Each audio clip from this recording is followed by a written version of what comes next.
Welcome, welcome. Amma deebinee jirra kun ammas deebinee dhufnee jirra. Egaa kitaabni Ajjeechaa Oromoo Qabsaa Gameessa Abbaa Qeerroo Abbaa Qabsoo jijjiirama fiduu keessatti gahee shoora olaanaa gahee leencaa kan taphate sirna TPLF kuffisuu keessatti qeerroo fi uummata Oromoo fi uummata Itoophiyaa hoogganuu keessatti obbo Jawaar Mohammad adda dureedha jechuudha.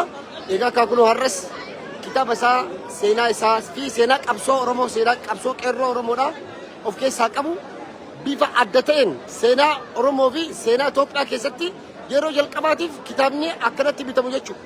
Yeroo jalqaba arguu kiyyaan gama kootiin jechuudha. Egaa kunoo akkanatti Ajjeechaa Oromoo irraa bifa mallatteessee kennaafii jira. Kitaabni ani hin gaabbu ala tsatsatim jedhu kunoo bifa kanaan deemaa jira jechuudha.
Kuno kitaaba yeroo jalqabaatiif addunyaa irratti seenaa Afrikaa keessatti kitaaba uummanni akkanatti hiriira galee bitatu yeroo jalqabaatiif arguu kennaa kuno kitaabni ani hin gaabbu jedhu bifa adda ta'een hawaasa Oromoo biyya Jarmanii fi akkasumas biyyoota ollaa wajjin eebbisiifamaa jira jechuudha. Kuno kitaabni isin argitan kun ani hin gaabbu jedha. Kitaabni kun seenaa qabsoo Oromoo fi qeerroo akkasumas seenaa Jawaar kan of keessaa qabudha. Kitaaba adda ta'e jechuudha. Afaan Amaariffaatiin ala tsatsatam jedhamu. Kitaabni kana fakkaataa hawaasni keenya hawaasni Oromoo biyya Jarman akkanatti hiriira galee kitaaba bitachaa jira jechuudha. Sa'aatii tokkoo fi walakkaa ol hingaa isaa tokkoon caalaa na fakkaatama. Hanga ammaa hiriirri dhumuu didee jira. Kitaaba kana bitachaati jiran jechuudha mallattoo isaati jechuudha. Kun special jedhama laata.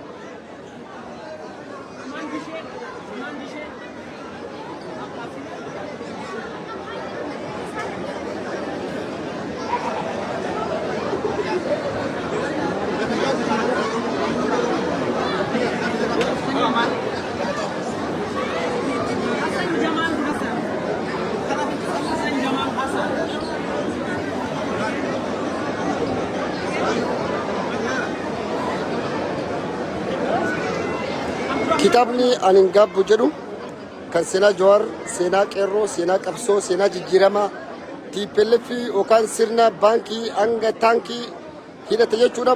Hiddaan buqqisuu keessatti shoora olaanaa kan taphate hoggansi cimaa hoggansa olaanaa gahee leencaa Jawaar Mohammad nu gidduutti argamuudhaan kitaaba isaanii ani hin gaabbu jedhu bifa adda ta'een eebbisiisaa jiran jechuudha.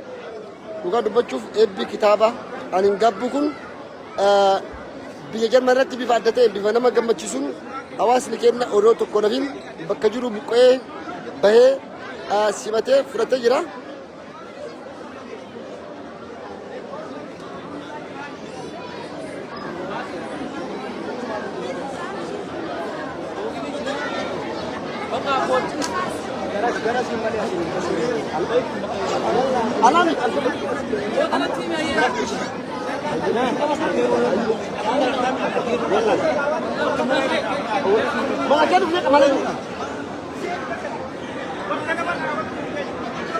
Kuno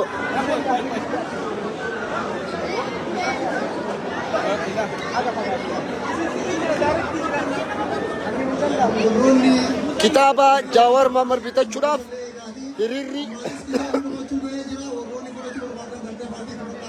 أما كتاب نيونغو كتابة كان أما تريلر يعني في دملا ينغو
كتابني يروج القباتيف سين أفريقيا كيستي بفكراني بفما جرو بيجا جرم مقالا نورمبر ديسمبر دم الجا كلوا كنا فكاتا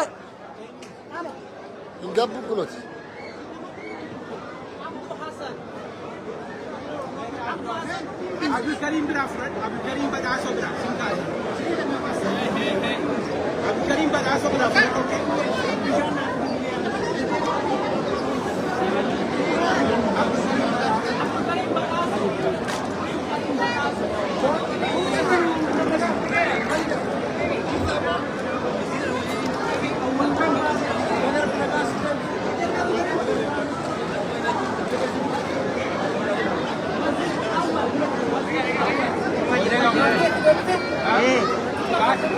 Shanja.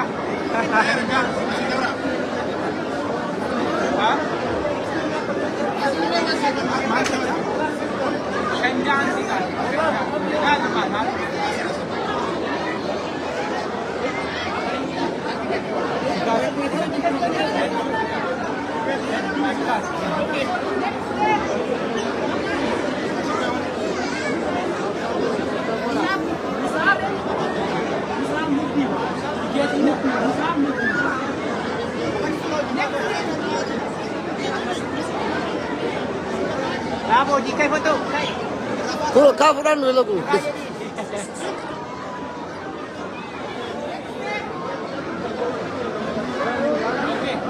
Dapat ini tapi. Foto kau ni gandang. ये बताओ तुला ये बताओ Mata tu murah. Aci tu murah ram. जरा cover sir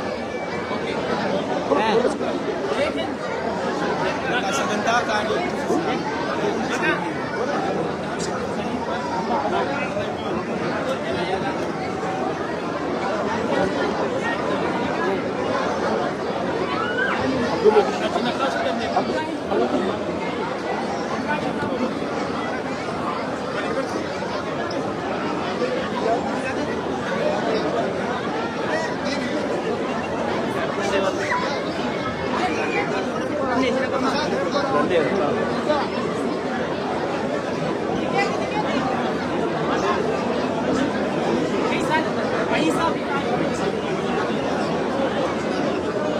Ulbay umaray.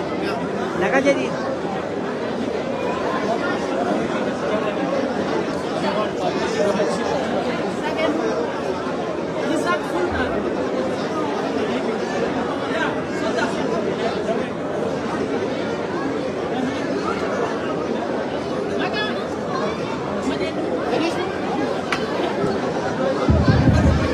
Okey, amma sagantaa itti aanutti coofti qoosiin nu hafee warri kitaaba fudhatin mallattoo jawaariin maddafaati fudhadha. Amma daqiiqaa muraasa keessa fixuuf jenna. Sagantaa itti aanutti ceena waan ta'eef kitaabni isin duraa dhumaa jira waan ta'eef maddafaati fudhadha.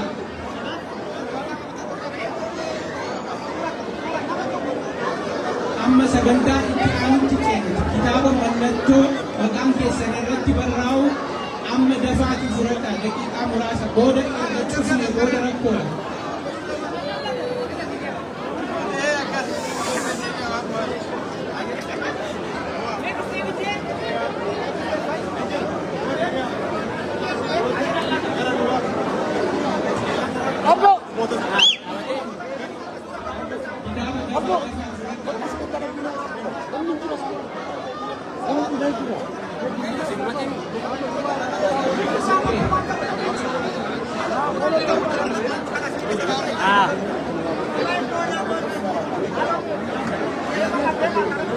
Sabay naman tikin. Sabay naman tikin.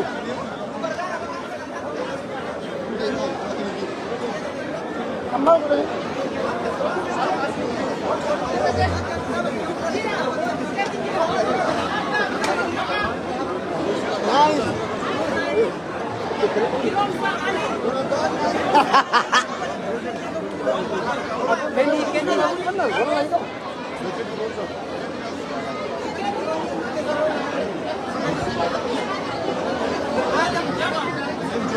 Yasin, Yasin. Udah.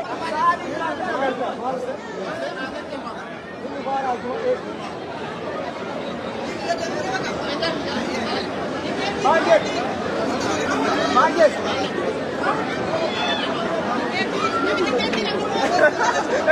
Yasin. Kita makan maju lagi. Kita makan maju.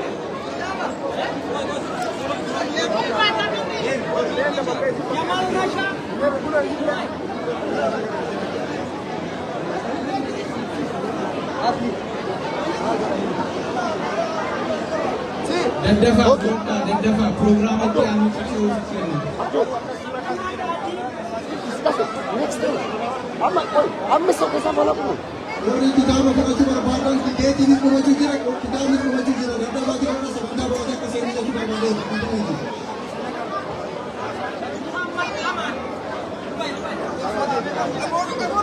nanti kita bang impor seni berjuru apa itu kita dibuat ini dina sebentar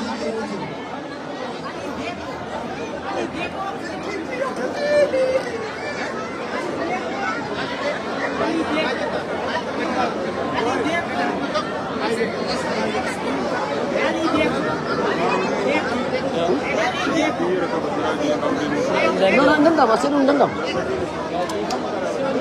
Hello, gurgurtaan kitaaba yeroodhaaf.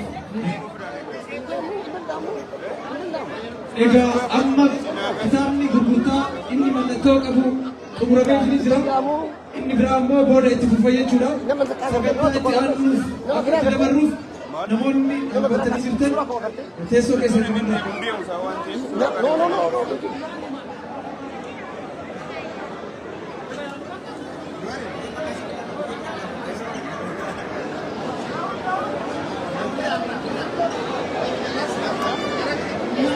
Namoonni tikeeta harkaa fudhatan kitaaba keessatti fudhatan booda iddoo keessa qabadha. Sagantaan itti aanu sagantaa murteessatu jira waan ta'eef iddoo keessa qabadha.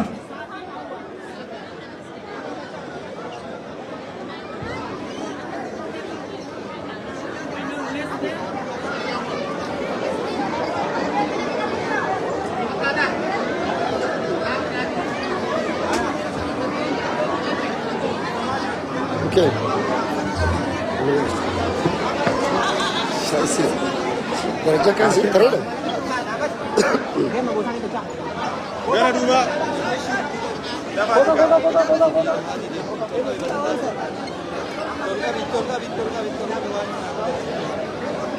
Egaa akkuma argaa jirtan sagantaaleen biroos kan itti fufu ta'a. Kitaabni mallattoo qabu dhaabbatee jira. Namni sadifaa bitata kun akkanatti ilaala.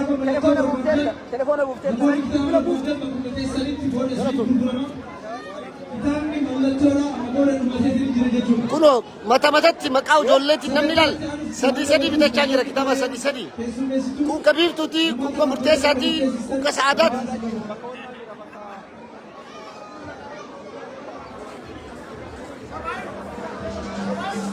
Egaa amma wallisaa Abdii Faanis Namoota lama sadii bitan. qabsoo Nursibaa itti aansuudhaan haasawaa obbo Jawaar Mohammadii fi Maqaa isaaniitii fi mallattoo Jawaar Mohammad. marii hawaasaa kan itti fufu ta'a jechuudha.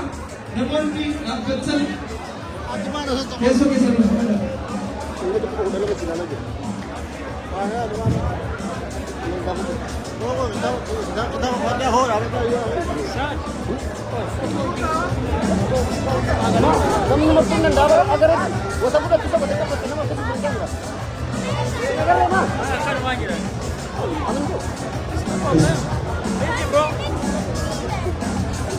Bisa tawar. Jual tawaran baik ini. Ya sudah. Tadi di atas tadi. Ya? Isi kok Mike sekian nama Mike sekian nama.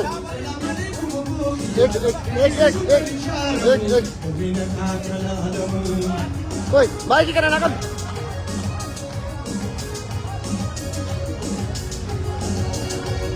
Assalamualaikum Australia, Assalamualaikum Ethiopia.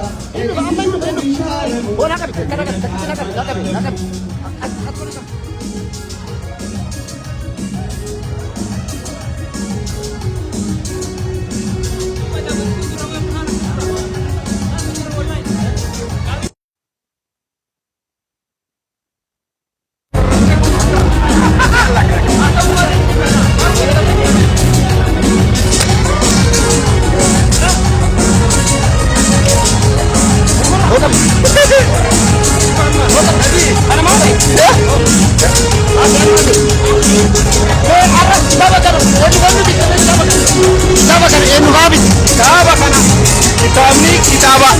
Kitaaba seenaati.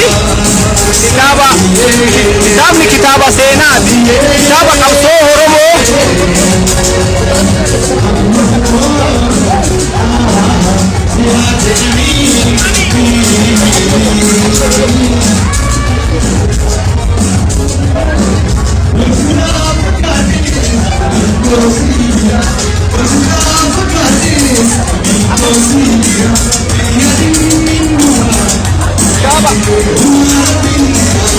Kitaaba sadiin bite. Kitaabni kitaaba seenaati. Qabsoo uummata Oromoo yookaan immoo qabsoon qeerroo akka itti deemtee fi gara fuula duraatillee waa hedduu as keessa jira. Kanaa jecha kitaaba tokkoo miti ani sadiin bite sigalee sadii. Yaa kanaaf politikaanis qabsoo uummata Oromoo waan qeerroo as keessa jirti wanni hundi. Sigalee kitaabni kun bitamuu qaba. Daadhishaan deeggaramuu qaba. Dhiiqiidhaanii waa hedduu as keessa jira.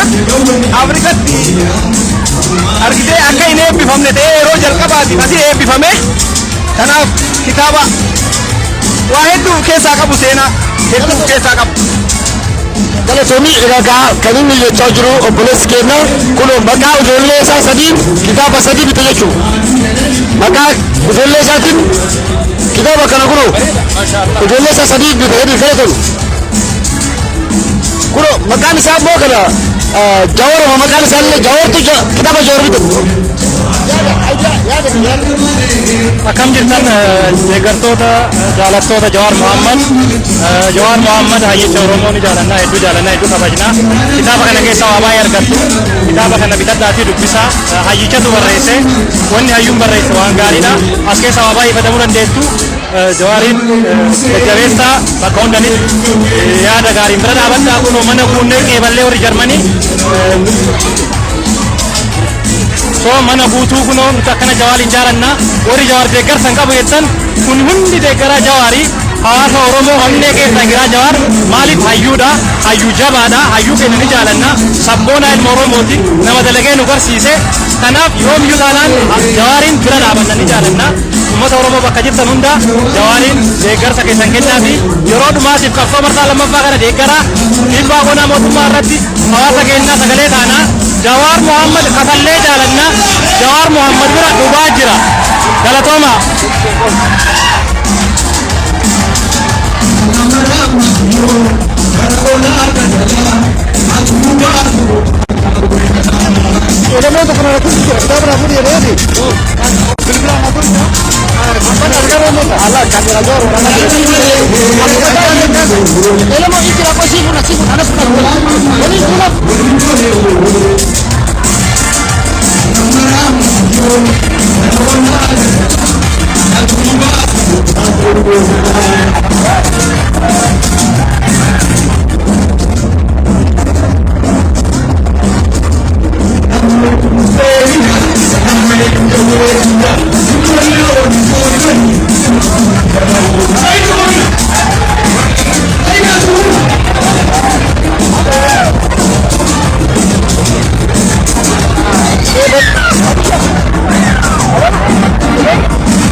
Egaa akkuma argaa jirtan hawaasni keenya kabajaa fi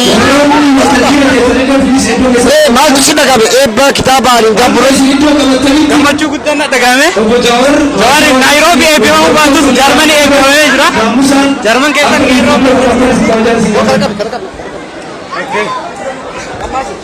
Adaduma isin daftanii iddoo qabatanii baay'ee gammadan jechuu barbaada jalqaba.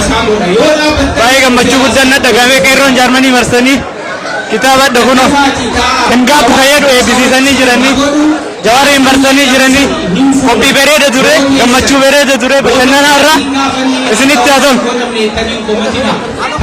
Galatooma gammaddanii guyyaa har'aa guyyaa gammachuuti. Hundu hedduu tolee jira. Hin gaabbu ali xaqatam. Hin gaabbu. Gabu, galatooma. Egaa akkuma beekamu kunu egaa kitaabni ani gaabbu jedhu kitaaba seena qabeessa ta'e dhugaa dubbachuuf akka ajaa'ibaa fi akka seenaa Oromoo fi seenaa Itoophiyaa keessatti kitaabni yeroo jalqabaatiif bifa kanaan eebbifame akkasitti uummanni fedhiidhaan xiqqaa guddaan dubartiin hundisaa bitatee balatti hin galas yeroo namni yeroo jalqabaati. Kitaabni amma irraa kaasee duuba sadiitti biiroo shantaraa bitachuu ni dandeettanii jechuudha.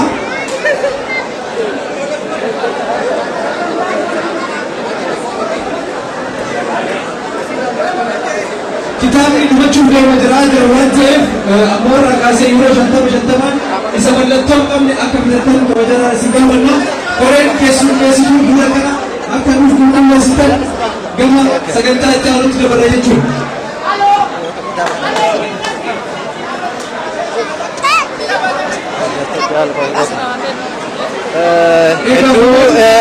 Gaabbu kitaaba obbo Jawaar Mohammad guyyaa hadhaa magaalaa Nuremberg Jarman keessatti eebbifame.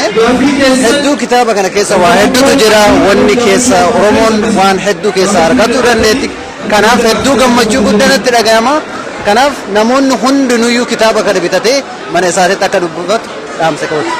Galatoomsaa. Egaa kitaabni ani gaabbu jedhu seenaa ajaa'ibsiisaa ta'e eebbifamee jira jechuudha. Teessoo keessatti qabadhaa yookaan gara duubatti deebi'uudhaan dhaabbadhaas ni jedha.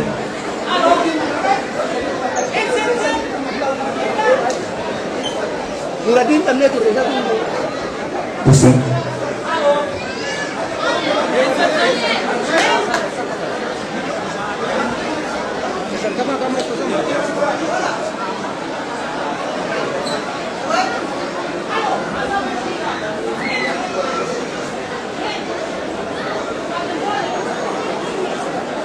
Okay, teessanii gabaariin garasitti affeeruuf jennaa warri haftan ta'a yoo inni ta'e garuu haasawwan isaanii qabbata jecha gara keenya naamusaaf kana godhaa jira waan biraatiif jiru.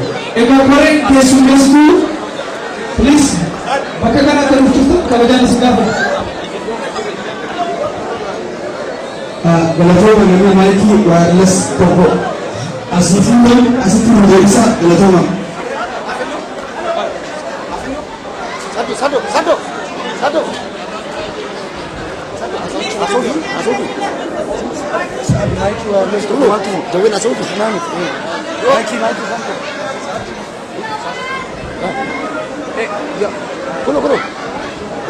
Egaa amma kanatti aansuudhaan haasaa fi marii hawaasa wajjin sagantaa godhamuudha. Egaa gabanumaan obbo Jawaar Mohammadiif bakkuma ta'anitti. Okay. Egaa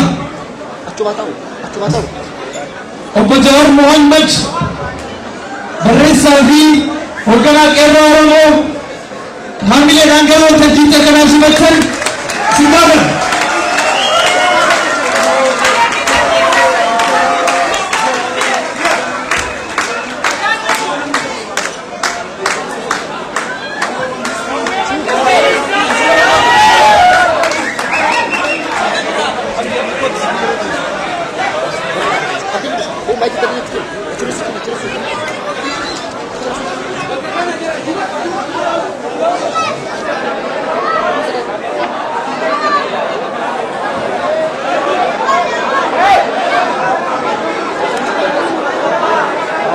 Come.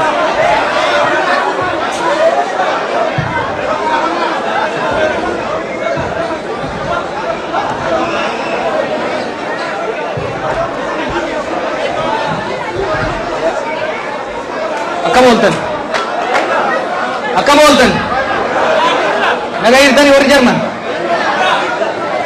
fayyumaami hunda dura rabbi nagaa waliin deebise galanni haa ga'u yaadannoo hedduu walirraa qabna ati waggaa yeroo jalqabaaf as kan hin dhufe 2014 na fakkaata gaafas hedduun keessanii ni dhagama gaafas dura dhufu hedduun keessan yeroo san qurxummii raaftanii as geessanii dargaggeeyyii turtanii akkana walli dhiphattanii dhiisi dachi bal'attu rabshaa ajaa'ibaa walaa turtan aaraa garuu gurguddattanii mana jaarrattanii naamusa ajaa'ibaatiin wal obsitanii sagantaa kana fakkaatu qopheessuu keessanii hedduu na boonsitan warri Jarman. Yeroo hedduu akkuma hin jirutti rakkoon biyya keenyaa dhufaaftee biyya namaa gaafa dhufnu ambaasadara biyya keenyaati, ambaasadara uummata keenyaati. Wanni guddaan uummanni keenyas ta'e uummanni biyya kanaas irraa eegu biyya dhuftan kana keessatti barnootaan, hojiidhaan, bultiidhaan, hawaasummaadhaan gama maraan if dandeessanii yoo jiraattan biyyi isin qeebalte tunis bagan qeebaluu isaa kiyyatti hin gaabbuu heddii jechuun biyyi tunis ummanni keessanis kabaadiyyatti hafe gaafa isin wayyooytanii isaa illee gargaartan gaafa tokkummaan keessan jabaate mul'atu isaan irraa dhalachuu keessaniif waan qaban guduunfaa hiikkatanii biyya kanatti isaan isin erguu keessaniif hin gaabban jechuun ni gaabtamire hin gaabbuun hiikkaan isaa waan biraati miti waan dalaynetti hin gaabbinu maal dalayne cunqursaa ni qoranne dhugaa qabnu ni baafanne tarsiimoo lafa kaayanne tarsiimoo san hojiitti hiine warra waan qixxaantii qabu akkuma duura angoorra gadi buufne akkasuma goonanii keessa kitaaba kana hedduu isiniin himu isin dubbisaa gara fuuldura waliin mari'an kitaabni kun seenaa ani isin wajjin dalage hima waan biraan qabu waan dalayne keessatti Jarman keessatti waan dalayne Minisootatti waan dalayne Oromiyaatti waan dalayne biyya keessaa fi biyya baqattu waan dalayne tokkombaa dhugaa waan qabnu dhugaa waan qabsoofne hin gaabbilu jechuudha. Dhugaa nutuman nu cabsan jenne alaan alaa way waachaan teenye saba guddaa irraa dhalanne ummata guddaa irraa dhalanne keessatti bobbooyaa jiraachuun fala akka hin taane hubachuudhaan beekumsa qabnu muuxannoo biyyoota biraa qorannee yeroo gabaabaa keessatti jijjiirama finne jechuudha. Har'a hoo boqota jaandarra kana keessatti waa'ee keessa daban gariin kaawwina galman geenye gariin kan eegaliin nutti dhufu amma bakka irra jirurraa maalitti deemaa jirraa boqonnaa itti aanu kajaa'u xiqqoonni tuquun barbaada an dubbachuu eegalaan baanaganii jiran rirrifatanii jiran akkam jechuun jiran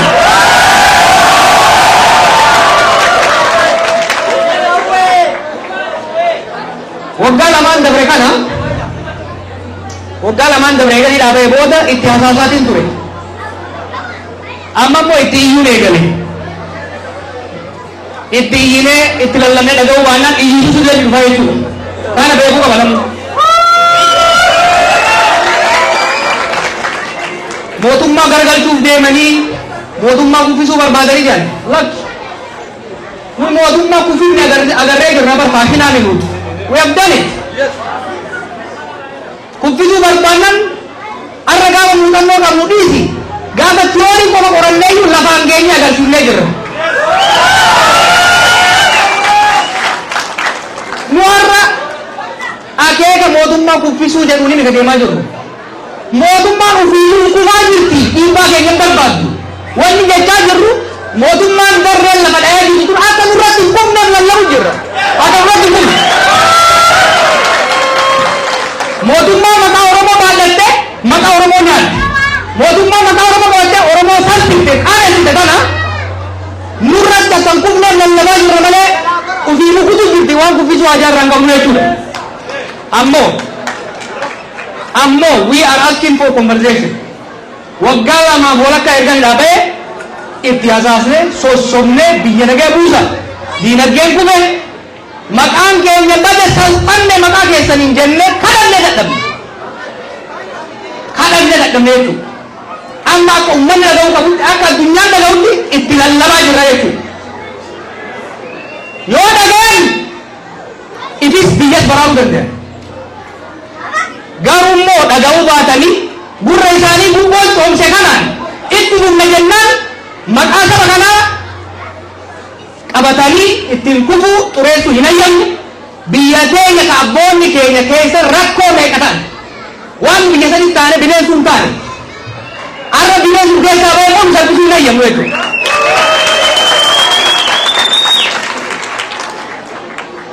we are asking for conversation lallaba jirra lallaba kenya dhaggeeffadha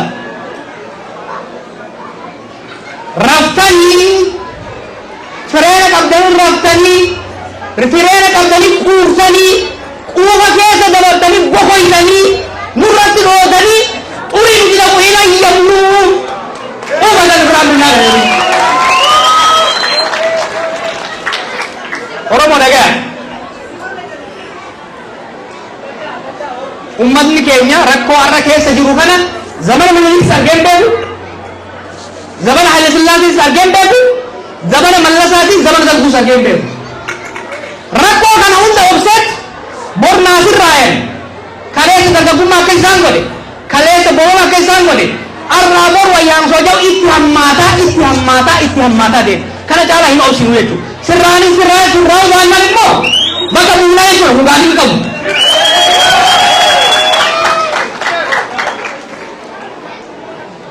ወራ አፋን እንደይነፍ አማርኛ ዳንጋባሱ በጁ በርባል ቋንቋ ለማትችሉ ልጆች እዚሁ ላላችሁ እየተናገርኩ ያለሁት ምንድነው አልሰሰትም አይቆጨኝም የሚለው የኛን ታሪክ አብረን የሰራነውን ታሪክ የነበረው ጨቋኝና አፋኝ ስራን ለመለወጥ በሀገር ቤት ከቄሮ ጋር በውጭ ሀገር ከዲያስፖራው ማህበረሰብ ጋር የሰራነውን ታሪክ የነበረውን በደል እያየን ከማልቀስ ባለፈ አጥንተን ተመራምረን ተዘጋጅተን እቅድ አውጥተን በአነስተኛ መስዋዕትነት ታንክና ባንክ ይዘው ሲጎርሩ የነበሩትን ቦታ ሲያዙ ናው አሁን ባለው ሁኔታ መንግስት መገልበጥ ፈልገው ነው መንግስት ለመጣል ፈልገው ነው ብለው እየተንቦቆቦቁ ነው አላማችን መንግስት መገልበጥ አይደለም እኛ መንግስት ገልብጠን አሳይተን ሰልችቶናል ኦኬ አላማችን ባለፉት ሁለት አመት ተኩል ስንወተውታቸው በጆሮቸው ስንመክራቸው ስለምናቸው ስንማጸናቸው ፍራቻ ስለመሰላቸው ጆሮአቸውን ደፍነው ሀገርን ይዘው እየሄዱ ነው እኛ እየወደቀ ያለ መንግስት ሀገርና ህዝብን እንዳወድቅ ከወደቀ በራሱ ጊዜ ይደቅ ሀገርን አፍርሶ በህዝባችን ስም እየነገደ የህዝባችን ስም ይዞ መቃብር እንዲገባ ላለመፍቀድ ነው እየተንቀሳቀስን ያለነው ማለት ነው ይህ ስለሆነ ለሀገራችን ህዝቦች ያለኝ መልእክት ኢትዮጵያ በታሪኳ ታይቶ የማይታወቅ አደጋ ውስጥ ነው ያለችው የኢኮኖሚው ችግር በየቦታው ያለው ጦርነት የመንግስት መልመስመስ ሀገሪቷን ወደ ከፍተኛ አደጋ እያደረሰ ስላለ እያለን ያለነው we need to wake up ህዝባችንና ሀገራችን ወደማይመለሱበት ከፍተኛ አደጋ ከመግባታቸው በፊት ድምጻችንን ከፍ አድርገን እየለመናቸው እየተማጸንን ያለን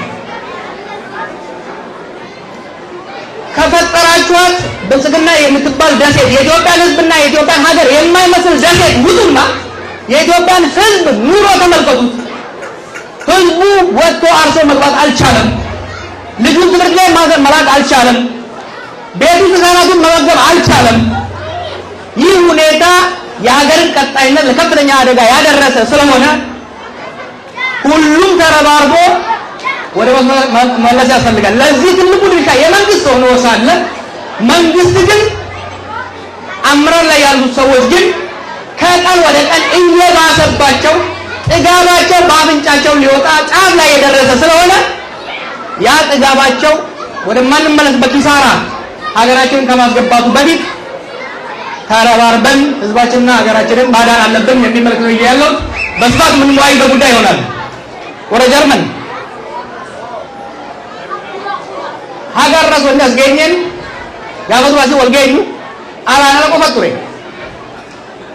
ኦሮሞን ተቆጣጤ ቀምሳው እንደንደይ ኦሮሞ ወልንደገይስ ሆገን ኦሮሞ ማሊ እንደው አላናላ we were facing collapse of self esteem collective self esteem ero sari maal jaantu bara sambeeku oromo miliyon 50 tae watak wadu ndando murni dikka tokko deeman oromo waggaa 50 qabsaa'e omaan sanyi jirre yoo wanni biraa dhabam jarra oromo miliyon 50 omaan buusu wanni jawatan jira har'a danda akkas yoo jiru we change history bar har'a immoo fakkiidoon angoo qabatte ka ummata keenya madaali ka beekumsa hin qabne ka naamusa hin qabne maqaa keenyaan angoo qabatte maqaa keenya nyaataa jirti jechuudha. Maal onnee jamaa jiru har'a Oromoon biyya bulchuu hin danda'u.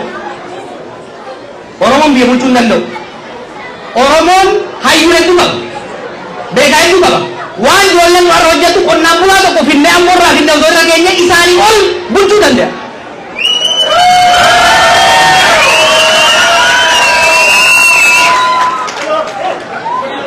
Kufaatiin isaanii, salphinni isaanii, darrinni isaanii, lattinni isaanii ummata keenya maqaa nyaatee hamilee nu buusaa jira jechuudha. Hamilee ummata keenya akkuma kaleessa Oromoon qabsoo hin danda'u jansan qabsoo agarsiifne qabsoo akka danda'u qabatamaa agarsiifnetti har'allee yoo sirraa baannaan bakka isaanii ka bulchuu danda'u keenya agarsiifna jechuudha. Walii galna yartuu keessa baatee hin tuffatamnu nu ummata guddaadha. Nu ummata kabaja qabu. Nu ummata tokkummaa qabu. Nu ummata beekumsa qabu. Ummata naamusa qabu. Naamusaan guddanne dalagnee guddanne. Kanaaf namu bakka jirtan kan nu gaafachuu qabdan. Wanti waggoota jahan kana biyya keenya irratti ta'e maqaa keenyaan raawwatame. Badii, salphina, laafina, hali rabbii ijaa warri kaleessaa bari yoo hatanillee gara itti geessan qaban. Namni akkami sabbata haala isaatirraa hiikee hatee Dubaay ittiin galatan. Kanaaf dubbii bubburiisinee mari'achuu deemna jechuudha. Ji'oota lamaan sadan afaan kana keessatti bubburiisinee waliin mari'anne. Lakkii wanni isin jettan kun sirrii miti. Biyya akka gaarii bulchuu jirra. Yoo jedhan gadi haa bayanii isin duratti waliin haasa'uudhaaf ragaadhaan qophii.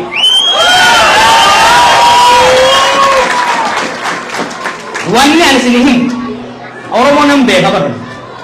I know my people. Isin keessa akkasuma tosoon hammaare akka ajaa'iba biyya bulchitan osoo akkuma qorsoo tosoon isin keessa hammaare nama.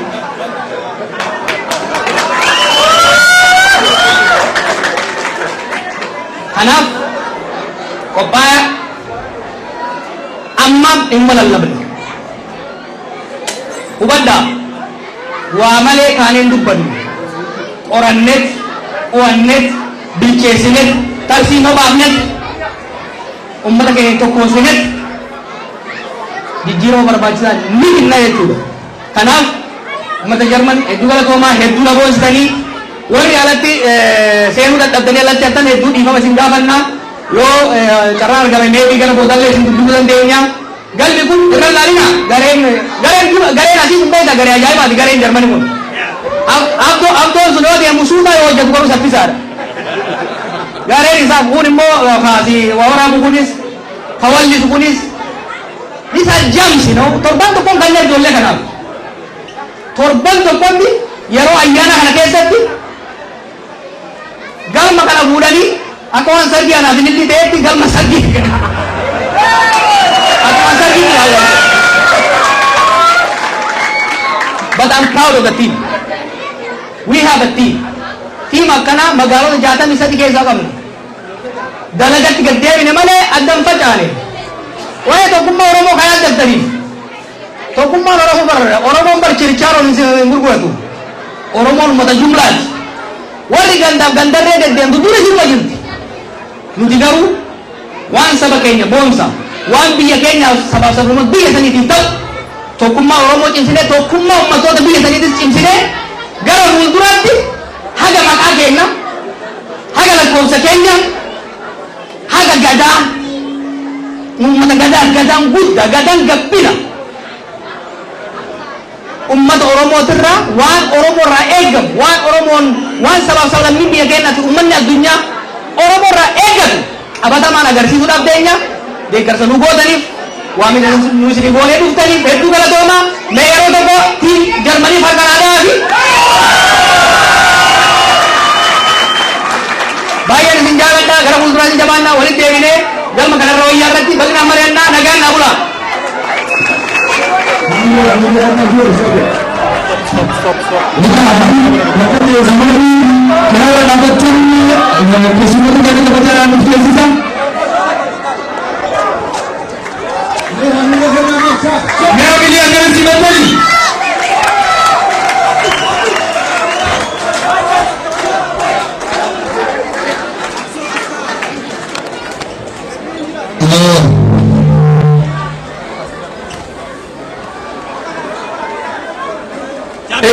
Amma kanatti asuudhaan gaafii yookiin yaada lama sadi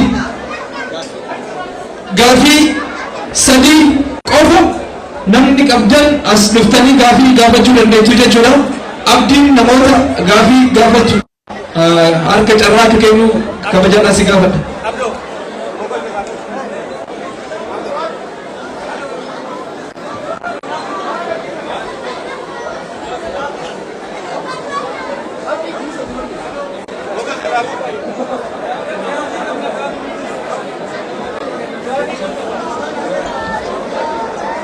Okay, naannoo kanarraa Umar Obboleencoo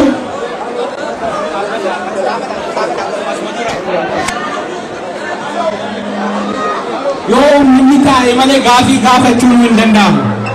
Yoo teessan malee hin danda'amu. Qoy yeroo uummanni namoonni dhaabbatan bilisaa sekuriitiidhaan duuba san namoota jiran murteessisa.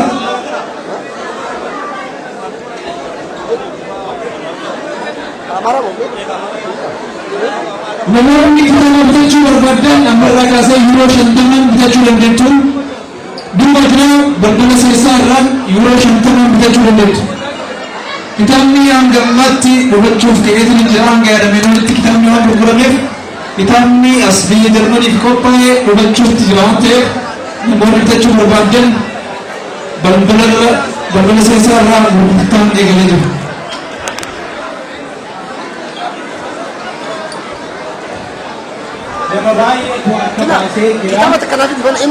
nama baay'eetu harka baasaa jira.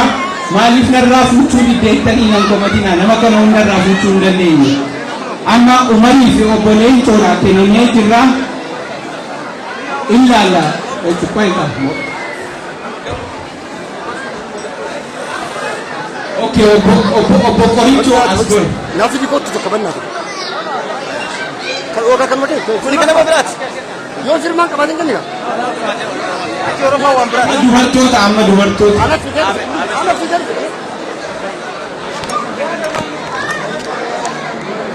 Egaa akkuma argaa fi dhagaa jirtan obbo Jawaar Mohaammed hojii manaa torbee tokko keessatti nu kenne bifa kanaan hojjennee jirra. Garuu yeroo biraa immoo bal'inaan kana caala sagantaa biraa qabannee hojjennaa amma sagantaa gaafii deebii jira.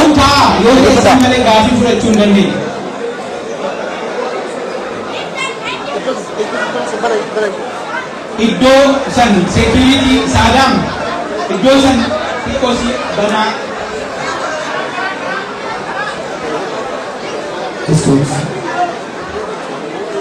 Okay.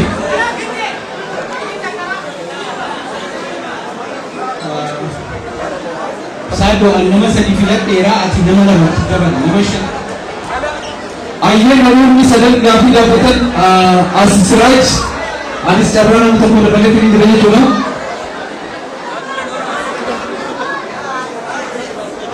As gara dhuunfaatiin keessumaa xumuramee jira carraa nama shaniif kennamee jira.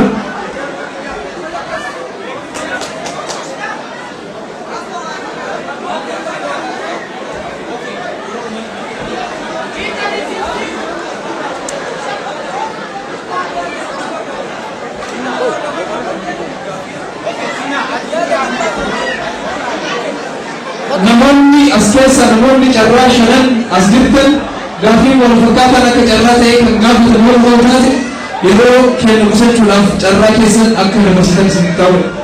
Tina atillee dabalee qabadhu tina akkuma jirtan kanatti gaafatu.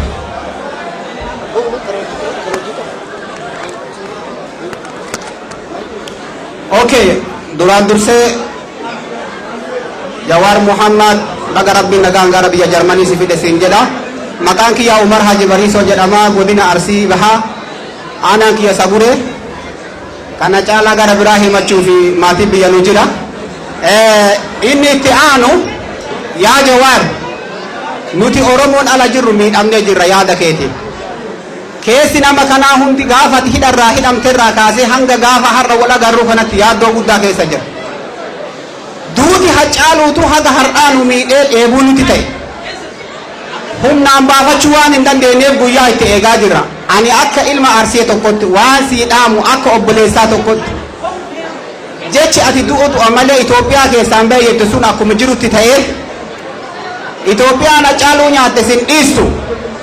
Yaa Jawaar gara Itoophiyaa mi Afrika maayyuu qilleessa isii keessan bayinii isin jenna.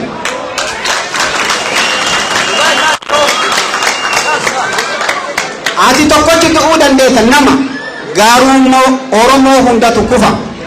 Waan milishaan maatii keenya godhaa jirtu dhugaa isinitti himaa waan nama boonchisu. Inni miidiyaa irraa waan mul'atu miti nuti keessaan quba qabna. Isa mana nyaataa banate nyaata irraa nyaatanii osoo birrii kafallee biraa deeman milishaadha jedhanii. Mootummaan akkanaan jiru addunyaa kanarratti argineerra biyya 8 motorba taa'ee argeera waan akkanaan jiru. Kanaaf yoo nu caalaa waa'ee kana hin beeyta tokkoffaa mootummaa kana sirriitti quba qabda. Sirraa'uu danda'a jettee yaadda Dr. Abiyyiin kun nuti Abiyyii miti osoo naafxanyaallee nu bulchite nuti nama haadha Oromoo hin tunne abbaa Oromoo hin tunne ijoollee Oromoo hin tunne barbaanna malee Jawaarii ta'uu qofaafi miti. Abiyyii sirraa'ee gaafilee Oromoo san nuu deebisa jettee yaadda moo tasfaa kutannee rabbi kirkanneetiin qophoofne haa kennu. Gaafii kiyya kana fixadhee galatooma ulfaataa Oromootiya yoo balleessille na offolcha. yaada keessanii fi gaafii keessan gabaabsaa.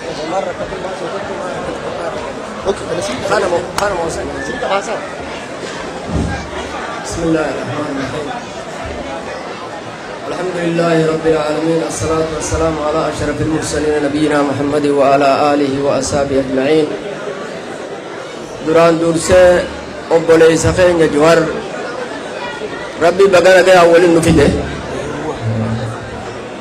rabbi baga nagayaan waliin nu fide kana booda waan hin jechuu fedhu obboleessa keenya Jawaar si qabaachuuf ni gammanna rabbi nu umrii dheertuu si haa kennu dura irratti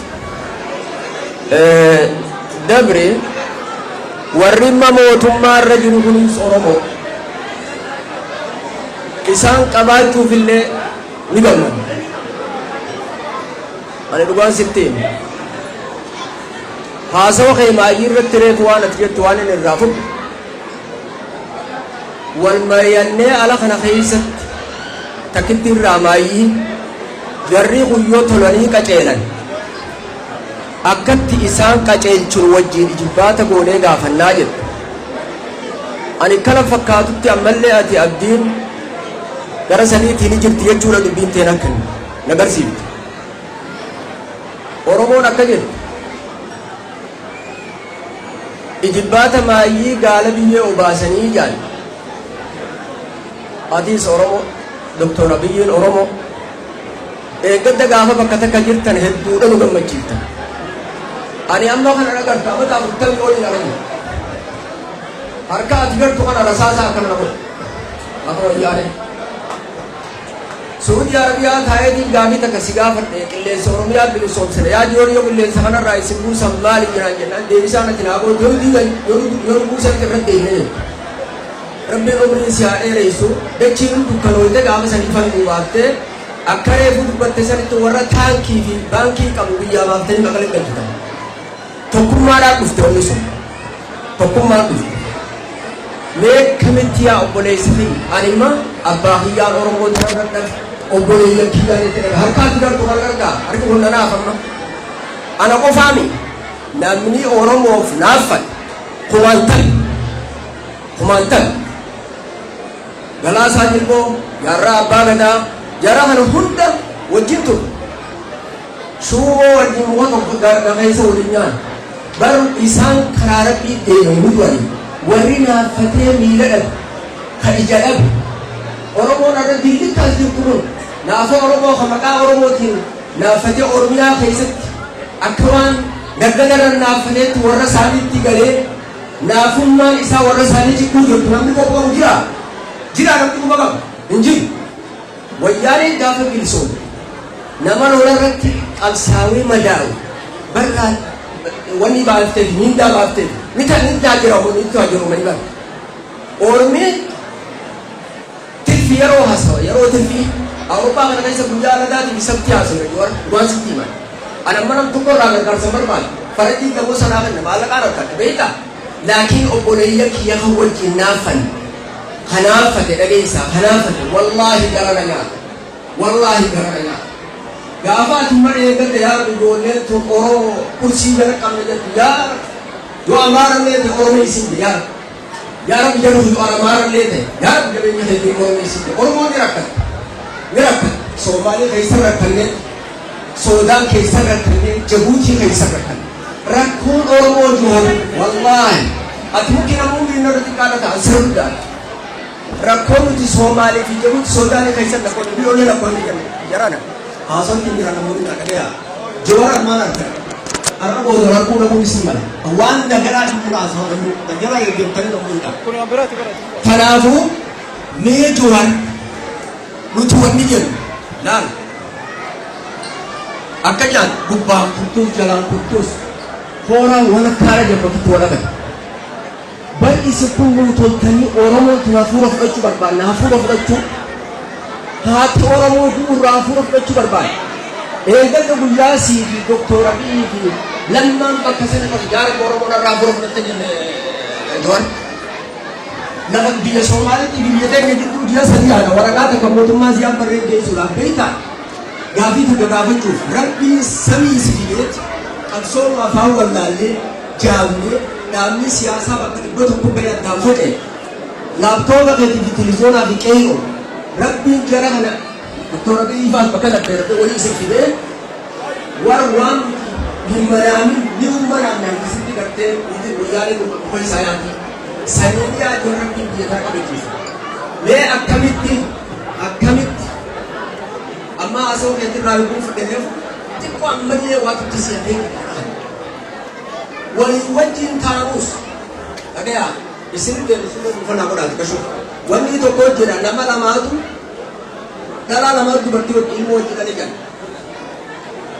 takka ni dhaltee takka ni dhaltee takka dhaltee beektaa ilmoo fuutee jalaatti dandanii mana murtii waliin dhaqanii hoggaa mana murtii dhaqan akka jeen beektaa ni fida hoggaa mana murtii dhaqan ilmoo dhaqa jahaati jette ilmoo dhaltee maal jetteen ilmoo tana isin tuba jalaa hattee jennaani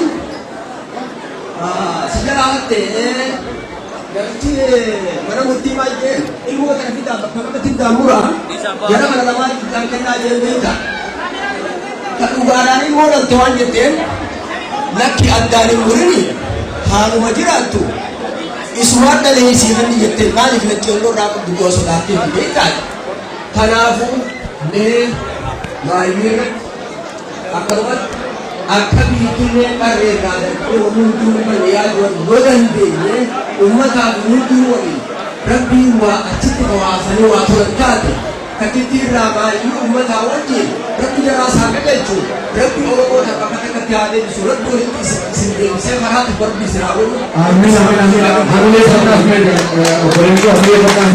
Galatoo namoonni gisee gaafii gaafatan informaatiin gaafii qofa gaafadhaadha. Maaliif jawaab gorsuu hin barbaachisu hin gorsa. Sagalee miti gaafii qofa gaafadhaa deebisaa eeggadhaa. Dubartoonni hiree barbaaddi. Akkasii qe'ee jedhaman galatoomaadha. Baabaan keessan gaafa isin qabsoo bultanis akka isin hiriira baay'ee jira bultan ibsaa ture. Arallee isin ibsee jira. Ammoo amaanaa guddoo sirrii jira beeka. Ayyeen hin dhagama marti hin dhageettu. Carraa kana argachuu kiyyaa fi warri carraa naa kennitan hedduu galatooma. Jawaarii kenna baga nagaan dhufte baga walitti baane sitti mufannee turre mufaatii sirraa qabnaa turre har'a immoo afoofnaa liillaasii jennee si araaramnee jirra. Nutti dhuftees gammannee jirra. Gammachuun teenya gammachuu hamtuudha. Gammachuun nutti dhagama. Gammachuu akkanatti ibsattanii jara keenya akkana garaadhaan haa ta'u wanni kun Jawaarii onnee uummata Oromoo keessa jira. Onnee uummata Oromoo keessaa namni baasuu hin dandeenye Jawaar. Mootummaa galma keessaa baasuu danda'ama. Jawaar garuu haga ammaatitti uummata Oromoo onnee uummata Oromoo keessaa Jawaar baasuun hin danda'amu. Ammallee wanni ani warra as dhuftan kanaan ijoollee gargara kanaan humna kanaan wanni nan isinii dhaamu wanni nan Jawaar hin dhaamu achi qabuun as qabuun hin jiru ammaa achi.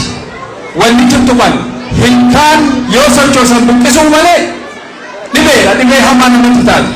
Kanaafi ammallee marii goonaa kan jedhu kuni warra gurra hin qabne warra gurra eeluu kana jedha gurri kan guddaan gurra arbaati na fakkaate warra gurra arbaa qabu ka dhaga'uu hin barbaanne san wani marii goonaa kuni yaa Jawaarii keenya ammallee naan liqinfanne mee irra deebi'iit ilaalii akkamitti ilaaltaa.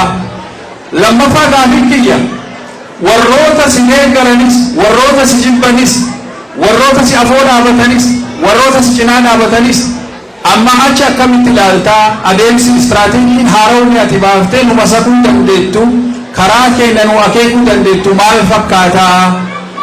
Kanammoo nuti waliin jirra akkuma ati nutti deebitee nullee sitti deebinee jirra. Kana waliin taanee hunda tokko taanee gara tokkotti akka nu cofnee deemnu akka nu masaktu gaafii si qabu asumaan si xumura. Jiraadhu horii bulii nu jiraadhu si jaalanna waa maraafuu rabbi bakka deemtutti bakka bultutti si haa eegu si jenna galatoomu.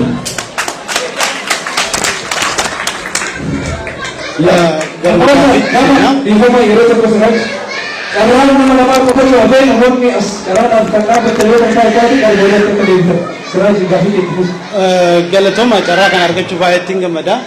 Anis dhalootuma keeti Jawaar gaafii nan sii qabu wanti kun si deeggaruuf tokko seenaa irraa barannee osoo hin taane ijaan si agarree hojii san keessa waliin jiraannee kanaaf si deeggarra. Ammoo gaafii gabaabaa tokko si gaafadha. Gaafii nan si gaafadhu muuxannoo asiin dabre irraa fudhattee biyya san ka bulchaa jiru shiftaa lamatu bulchaa jira. Akkuma tuu jettee tokko shiftaan magaalaa bulchu ka biyya bulchu kun shiftaan ka bosona jiru ka baadiyyaa Oromiyaa bulchu baadiyyaa biyyaa bulchu. Sirna kana yookaan jallaa duraan qajeelchu sirni kun sirna jallaan kun qajeeluu danda'amoo gabaabumatti region change dhamoo reformiidha. Reformii yoo ta'e sirni muuxannoon wanti kun nu baasa biyyi suni biyya taati ka jedhu si gaafachuu barbaadee galatooma asuma irratti gabaabsu.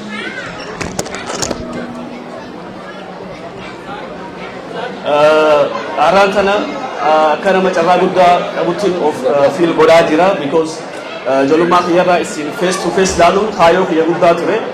Akka malee galatoomaa baga nagaan dhufte isin jechuu barbaada. Gaafii sadii hin qaba. Tokkoffaani sirni filannoo Itoophiyaa iftoominaa fi hirmaannaa dhabuun akkasumas mormitoota irratti dhiibbaan jiraachuusaa ilaalchisee furmaataa fi tarsiimoo maal fakkaataadha gaafiin tiyya tokkoffaani. Lammaffaa paartileen gara paartii badhaadhinaa itti makamu booda sirna federaalawaa sabaa kufee waggoota 6 darban keessa walitti bu'iinsa fi waraana uume sirna dimokiraatawaa federaalawaa fi hunda hammate ijaaruuf tarsimoo fi yaadi keessan maal fakkaata? Gaafiin sadaffaa ammoo yeroo TPLF fi buutu jechuudha ummanni baay'ee gammadee fi gaafii wareegamaaf naaf deebi'ee jira jedhanii abdii guddaa qabaachaa turan. Haa ta'u malee waggaa 6 darban keessatti abdiin ummanni wareegamaaf kafalesanii gaafii isaanii hin deebine akkamitti amma ummata waliin haala haaraa keessatti abdii fi gaabbii isaanii gara bakka duraanii olitti deebisuu fi akka gara fuulduraatti bu'aa dhugaa argatan gochuu danda'ama. Galatooma gaafii kun.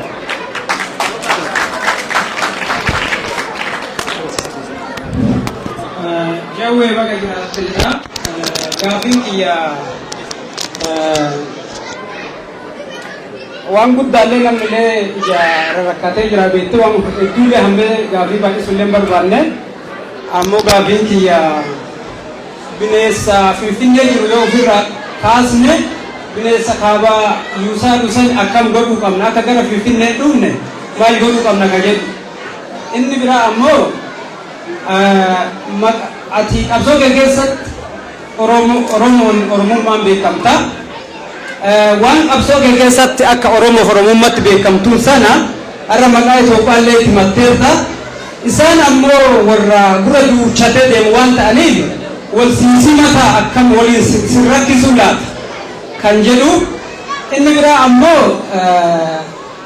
abaa'oo akkuma argitu warri amma galee kuni dhugamatti warra mootummaan kun achi kaatee gale moo wadhabdee isaan keessa uumameetu gara biyyaa galche ka jedhu isiillee nu caalaa shoora guddaa waan qabduuf odeeffannaa waan qabduuf akka nu ibsitu ijoolleen muka jiran amma marroollee dabalatee dhugamatti araara kadidu sheexana malee namni jiru beekte jara kana osoo qaamni sadaffaan bakka jirutti araara ta'e namni jiru hin jiru.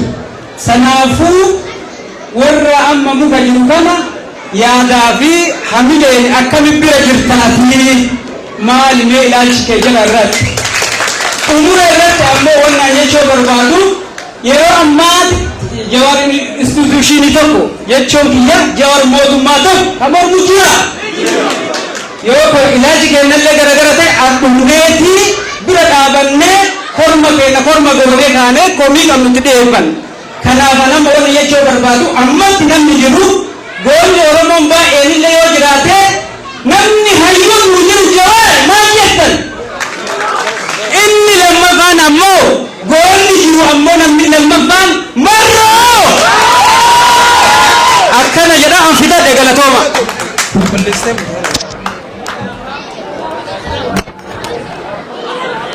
Ayyee namoonni as dhuftanii gaafii keessan gaafattan kuni argaa bilisaatii namni gaafii waan barbaade gaafata waan ta'eef gaafii gaafattan gaafiin isaanii gaafii hunda keessanii namoonni akka yaadaatti yaada kennanis yaada hunda keessaniitii fira hunda keessaniitii jechuudha. Dabalumaan gara gaafii gaafatameef deebii akka dhageeffattan yoo danda'ame naamsaan teessoo keessan teettanii akka dhageeffattan isin gaafannaa gara waltajjiitti. Galatoo Saatoo Anilee Asumaan ergaa takkaatu waliin qabee warroonni afooshaa as keessa jiran afooshaan obbolee keenya ijoollee Jimmaa Darmootiin qabate deeggarsa Jawaariif illee waan jiru yoo ta'u hiree hin qabnuu jee isin hundi hiree hin qabdan namoonni deeggarsa akka dhuunfaatti illee Jawaariif godhuuf dhuftan hiree hin qabdan gumaata illiif illee warra godhuuf fayyaduu bituurraa jee jiras keessa isinis ni qabdanii deebisaa boodee jechaadha jechuudha.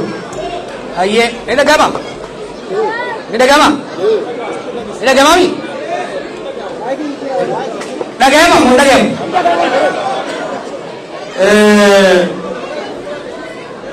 gaafiin duraa warri mootummaa yoo si nyaatan oo fayyadamtoonni keeka tokko nama ture yoo wan naanjanyaan kun halaali waraani jennaan yoo si nyaatu baate halaali jee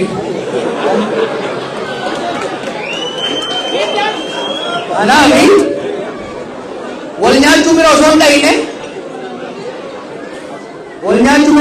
furmaata fiduu barbaachisaadha. Wal nyaachuun nan dhufnaani ani nyaatu fi nyaatamu illee qophiidha. Qabsoo gadi bayanii qabsoo gadi ba'anii maali sirbaa gabbaanii morman galfatanii jiran. Kanaaf dhugaa qabna nama nyaachuudhaan deemu na nyaachuudhaan deemnaan garuu irra nyaachuu waa immoo leechuudha.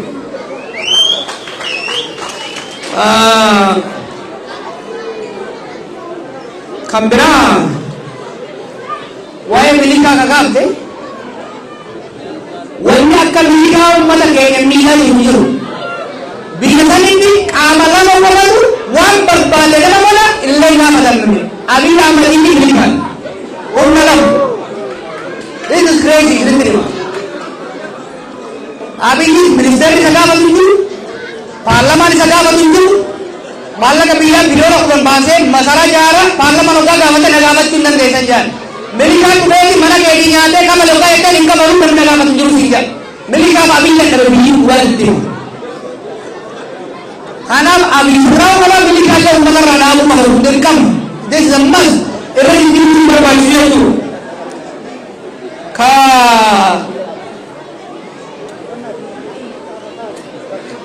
abboon biyya qabsaan gameessoonni jedhanii waan qabsoon keessa dabarte ijoolleen kun osoo sirraa dhageesse yaadni beelee naa gala dhugaadha reeffa aanaadhaan reeffa lammiifi sagal garagalchanii illee dhugaadha uummanni Oromooti nu sagalii 99 garagalchee jira abbo gaafa dura isaan angol dhufanii ta'uu namni kun jennaan ni ta'a jettan eegesin ni ta'a jettan hangamuun ta'u waan yaada isaa kan rabbiin doongora malee hawwii teessan tana tasirri hamoon jeemuun jennan gari gargaar jettanii dhaqee gargaare amal lama jalan barkifadhee anamo maa midhamne jechuun sammuu leeyda see hina hoggamoo wanni isin eegaa turtan maali dhiigiidhaan galbee qabsoo akka biriisi yeroo akkasitti sirni dadhabee jiru sanitti akka biriisi nu barbaadan garuu meebii waggaa lamaan duraasan meebii muuxannoo hin qabaanne ta'a tarii nuti itti gargaare mee amma lolallee seenanii jeequmsallee seenanii qalbii horachuu oolanii itti lallabuu itti hasaasuu wayyaa dhiibbaa itti uumuudha hundinuu wayya jenneen amal lamaaf walakkaa marqifannee moollee itti arraabne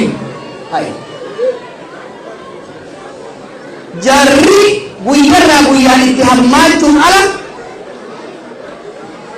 biyya diigan intarra biinaati arrabar Abiy Adaanee Shimallis bulchaan naannoo Amaaraa Finfinnee waliin ba'ee bulchanii bara innatti filan biyyi abbaa malee keessa deema namni asii arannoo bareede yeroo diigama dhaabamatu kasilaa hin beeku kasisaa hin malee bikki diigattu hin jiru naannoon Amaaraa to'annoo jalaa ba'e Tigraay to'annoo jalaa ba'e Oromiyaan ba'e amma Somaaleetti illee deemumsi eegalee jechuudha biyya rirmi nyaatee fitus jira maaliif jedheefu muni guddaan tokko yoo jiraate jedhan muni guddaan tokko qe'ee yoo jiraate rirmi nyaachuun jira keessaan Oromotti jira carraa lama qabda tokko qoqqooyitee muka gamaa gamana cinaa dhaabdee tursiisuu yaaluudha san yaalaa turre hangamma kuftee jirti mootummaan waan hin jirre utubnee bira taa'u jiru turus tu betul muka kasih jurusan ni kokola anda yang tentang gama tu killen itu biasa nak kufisah itu esri timo orang motum mantu kufu karkara regilti nurat jatuh kum lagi lalu tu muka batte biaya tu apa kabatte maka orang kabatte kumse zaman orang maka sarungkan kadari di motum orang binjan maka orang fudani kufani maqaan keenya lammata kan deebinatti maqaa Oromoo kan qabsoo aarsaa meeqaan Oromoon faayidaan qabdu Oromoon bu'aan qabdu fayyadamusan aarsaa qeerroo meeqa attamiitiin ummata keenya deebinee boonsine amma qaaneessu jiran namni Oromoo ta'ee jara kan hoggaa argu waan isa balleessaa isaanii laafina isaanii darrina isaanii qaanii isaaniitiin hin qaanofne hin jiru We are embarrassed on their behalf. Kanafi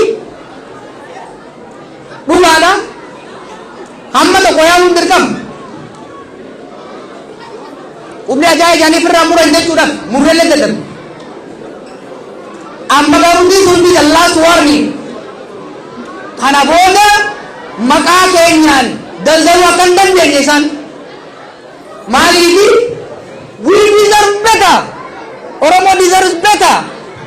They are unfit. Ethiopia fi Oromo hundaa'uudhaaf they are unfit. Ready ga'umsa hin qabani qabaachuufillee hin ta'an gad deemaa jiran akka hidda mukaa. Namni bara hoggaangoo qabate muuxannoon qabu nama hoggaangoo qabate dongora hojjeta. Yeroo fooyyaa deema.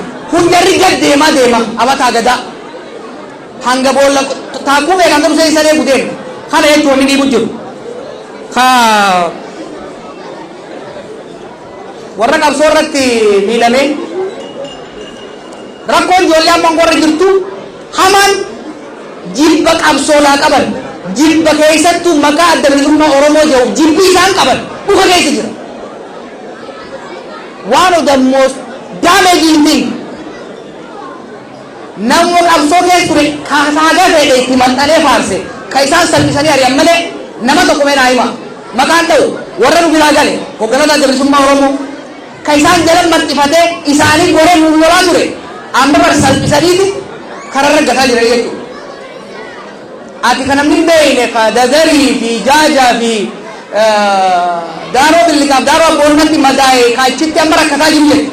Gaafa gallee propoozaala dhiyeessinee turre kana fandiin qabsaa'ota miidhamanii maatii isaanii deebisanii ijaaruudhaaf tumsuudhaaf barbaachisu. Oromiyaan qabeenya guddaa qabdi. Wanni tokkichi isaanii tokkichi ijoollee bilchatinna amma hattu nama kuma tokko miidhama kuma tokko gargaaruu danda'a jechuudha. Isaan garuu miidharra miidhoo maaliif qabsoo keessa waan hin turiniif nama qabsoo keessa ture jibba hama keessaa qaban gargaaruu qofaa miti.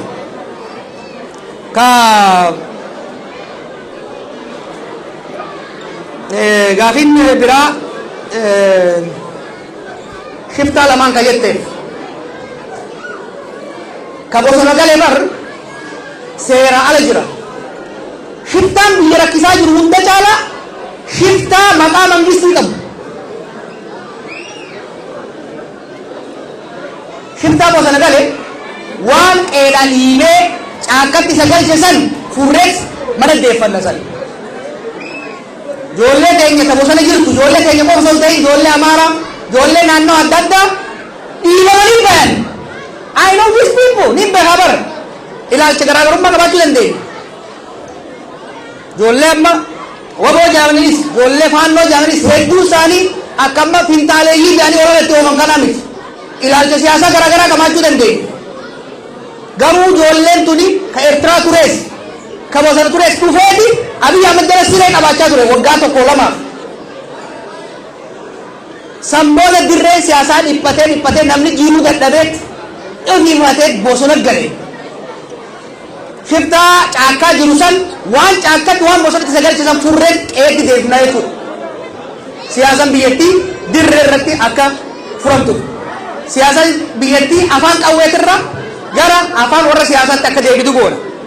Shiftaa mootummaarra jiru yoo sirraa'u baannan akkuma warra isa uumee sanitti lafaan geenya. There is no way around it. Aangoo mootummaa qabatanii masaraa mootummaa keessa ta'anii qawwee mootummaa kan qabeenya ummataatiin bitame qabatanii shiftaa ta'anii guyyaa halkan nama saamaa oolu itti dhiifamuu qabu jechuudha. Dhagaa har'a qawwee waggaa qabata aangoon waan nama gootu beektaa?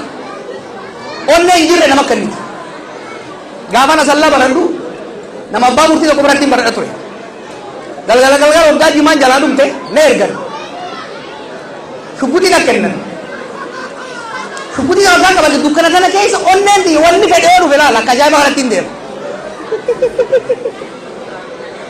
Gaafa isiin na bira jirre manaa kan ba'uu murtii sodaadha.